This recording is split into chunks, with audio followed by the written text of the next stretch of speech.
وَيْلٌ يَوْمَئِذٍ لِّلْمُكَذِّبِينَ۔ یہ الفاظ پورے قرآن کریم میں 11 مرتبہ ہیں، 10 مرتبہ تو سورۃ المرسلات میں ہے، اور یہ ایک مرتبہ وہی یعلین ہے، نوئیم ادغام ناقص مع الغنہ، یو وولین ہے، میم کی زبر جلدی پڑھیں گے، حمزہ کی زیر معروف طریقے سے جلدی پڑھیں گے، یوم ای حمزہ یا کی شکل میں ہے، ذل میں ذال کو لام سے ملانا ہے، ادغام ہے، ادغام کامل، تنوین کے بعد لام آنے کی وجہ سے، ذال کو نرمی سے پڑھنا ہے، لل لام ساکن پہ اظہار قمری ہے، مکذبین کاف ذال نرمی سے پڑھیں گے، با کو لمبا کریں گے، نون ساکن پہ وقفاً اظہار ہوگا، للمکذبین۔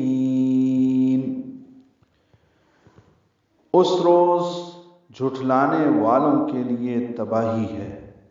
اگر اس آیت کو اگلی آیت کے ساتھ ملانا ہے تو للمکذبین الذین ہوگا، نون کو الذین کے لام سے ملانا ہے، یہاں سے شروع کرنا ہے آیت نمبر 11 کو الگ سے، تو الذین پڑھیں گے، الذین یکذبون بیوم الدین،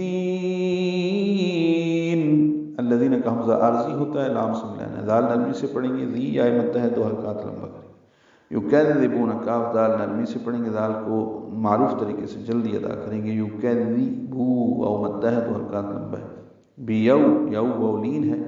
اس کو 1.5 حرکت لمبا کرتے ہیں، میم کو الدین کے دال سے ملا دیں گے، بیوم الدین، دال کو لمبا کریں گے اور نون ساکن پہ اظہار ہو، جو روز جزا کی تکذیب کرتے ہیں۔